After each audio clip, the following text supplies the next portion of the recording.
Breaking news. Yoruba nation protest storms UN headquarters in New York. Hello, my wonderful people. It has begun. As we speak, the 1 million man march has begun in the US, New York precisely, where people are there to express how they feel. It's no longer business as usual, where people are just quiet and silent and allowing life to just go by, being quiet and gentle. No, no, no. There is no time for that. A lot of persons has has come out today. Is quite, very, very encouraging with the whole publicity and how it all came about. This is quite encouraging. A lot of persons are there, and the whole purpose is to make the United Nations aware of some of the in injustice, inhuman treatment going on in Nigeria, and how calling for self-determination has become a crime in Nigeria. In fact, a terrorist activity. How the government has been clamping down on people, and how we can, as a nation, organize a peaceful referendum if need be, so those who intend to break out, by the time the numbers show, we determine if this was the way forward or not. Please don't forget to give us a thumbs up, like us, share, subscribe. Let's get all the details. Thank you. Yoruba Nation agitators protest at UN headquarters in New York, demand referendum. Agitators for the actualization of Yoruba Nation on Tuesday protested at the United Nations UN headquarters in New York, US. The protest, which was tagged Million Man Freedom March, was streamed live on Facebook page of Oduduwa TV. Placards displaying various inscriptions coined on it, chanting protest song, self-determination agitators initiating camps, sitting right opposite the UN headquarters, and subsequently march around the area. As they march back and forth, they chant, "What do we want? Yoruba Nation. End Nigeria now. We want our nation. Yoruba Nation, no going back." A female protesters call on the UN to intervene and heed the demand of the Yoruba Nation agitator. Every citizen has the right to go away. We are not comfortable. Nigeria is part of the UN, where all countries belong. We are calling on the UN to intervene, she said. A male protester said the agitators are no longer interested in being part of Nigeria. The amalgamation of Nigeria has expired since 2014. Nigeria 1999 constitution is a scam and a fraud. We want a referendum. We want United Nations to act now, he said.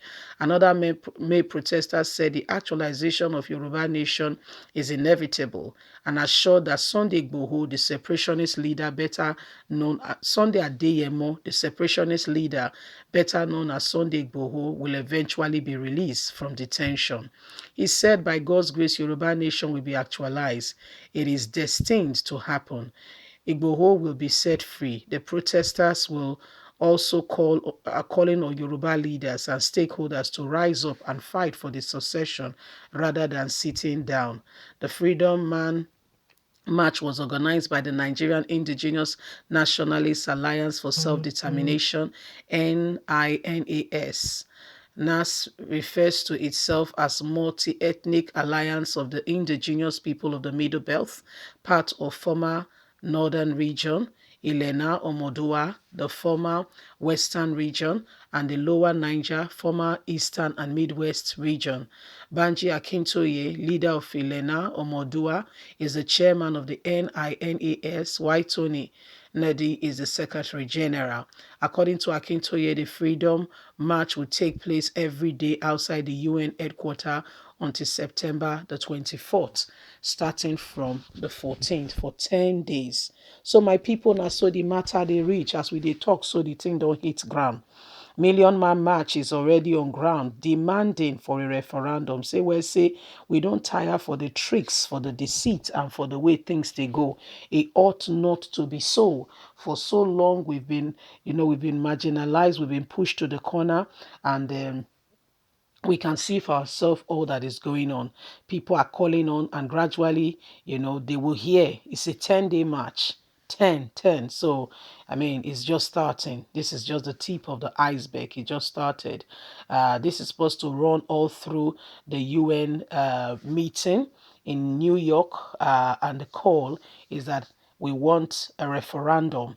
That's the call. A referendum is where the nation will be looked at, and people will be able to give their objection and their intention if they want Nigeria to remain as one. On that note, they will go on and they will carry out what we call a referendum. The conclusion of the result from that referendum will determine the next phase.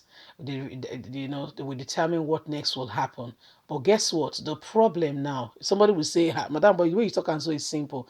It's supposed to be as simple as that, because we just saw Great Britain, our colonial master, left a whole Europe, not just breaking out of a country, a whole Europe, and the sky not fall down. As a matter of fact, no evil, no nothing, everything went peacefully. On a more serious note, but here in Nigeria, you say you want to go, they say no, you died here, you must stay. So this is the real issue and the real problem we are facing. As a matter of fact, Yoruba stakeholders have come out to make, announcement that we are not part of those who want to break out. We don't know about what they are saying, and we remain as one. I mean, again and again, those news have come. However, they've never bothered to ask the people what is the problem. And the thing is, this whole issue started with this administration. Prior to this administration, Olusegun Obasanjo's time, nobody said they wanted to go out of Nigeria. What of Umaru Musa Yaradua? Nobody. Good luck, Jonathan. There was issue, there were problem. Nobody. All of a sudden, everybody says, we want to leave Nigeria. And they are not asking the right questions. A child is crying. You've not asked the child, what's the problem? You're just shutting the child down. That's what we do very much in Africa, and it's wrong. Ask a question. What is the problem? If you have established that there is no basis, then you can tell the child you are being naughty. Shut up. Not when you've not even find out if something terrible has happened or something is going on that is uncomfortable. This is the sad reality of how, they transit from looking after their children into the nation. And that's why things are the way they are. Leave us a comment. We'd like to hear from you. Please don't forget to give us a thumbs up, like us, share, subscribe. Click on the notification button so you can get all our latest news. God bless you. Bye for now.